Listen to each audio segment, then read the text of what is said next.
श्री शिवाय नमस्तुभ्यम। सोमवार की अष्टमी और सोमवार की व्रत कथा सुनने मात्र से ही आपकी सारी मन की इच्छाएं पूरी हो जाती हैं जब माता पार्वती जी और शिव जी आप पर कृपा करते हैं।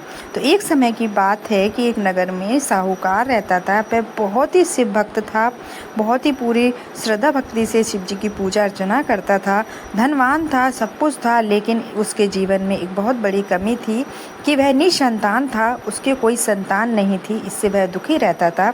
एक दिन माता पार्वती जी ने शिव जी से पूछा कि यह आपके दरबार में प्रतिदिन आता है, दीपक लगाता है, पूजा अर्चना करता है, पर इतना दुखी क्यों रहता है? तब शिव जी बोले कि इसके पास सब कुछ है, लेकिन एक संतान की कमी है और इसके भाग्य में संतान योग ही नहीं है। माता पार्वती जी कहती हैं कि अगर इसके भाग्य में नहीं है तो आप इसका भाग्य बदल दीजिए और इसको एक पुत्र रत्न की प्राप्ति कर दीजिए। तो शिव जी मना करते हैं कि अगर मैं ऐसा करूंगा तो वह पुत्र सिर्फ 12 वर्ष ही तक ही जीवित रहेगा, उसके बाद उसकी मृत्यु हो जाएगी। तब ऐसा शिव जी और माता पार्वती जी की जो बातें होती हैं वह साहूकार सुन रहा होता है और वह अत्यंत दुखी रहता है कि अगर मुझे पुत्र मिल भी गया तो वह सिर्फ 12 वर्ष तक ही जीवित रहेगा।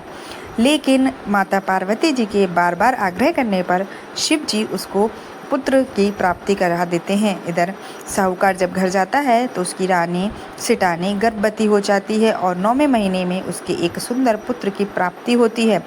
सब लोग बहुत परिवार में खुश थे, हर उल्लास के साथ उस पुत्र का स्वागत हो रहा था। सब बहुत ही खुश थे क्योंकि इतने दिन बाद एक पुत्र रत्न की प्राप्ति हुई थी। लेकिन साहूकार सब कुछ जानता था, तो न वह सुखी था और न वह दुखी था। वह एक अपने साधारण जीवन जी रहा था और प्रतिदिन शिव जी के मंदिर जाकर नित्य भाव से वैसी तरह पूजा कर रहा था।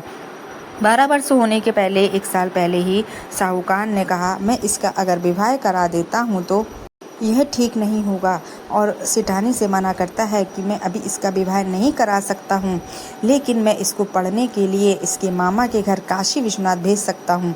तो वह सिटानी मान जाती है और उसका साहूकार का बेटा अपने मामा के साथ जाता है।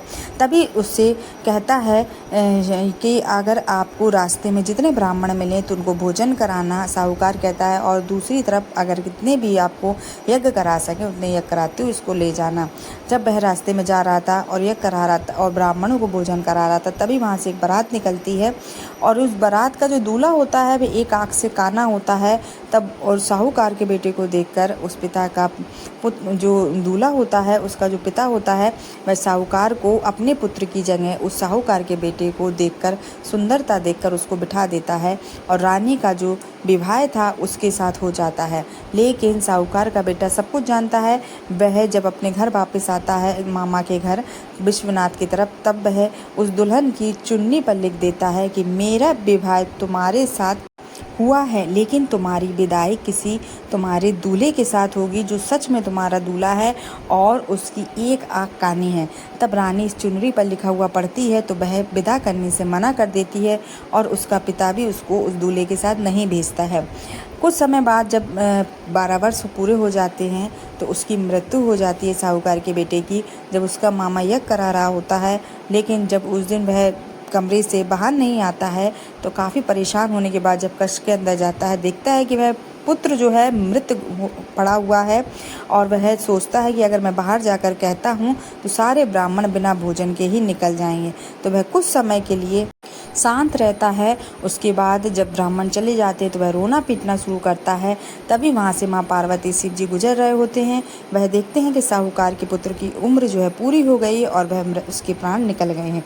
तभी माता पार्वती जी कहती हैं कि आप इसको पुनः जीवित कर दीजिए, अन्यथा नहीं तो इसके माता पिता इसको देखकर उनके भी प्राण निकल जाएंगे।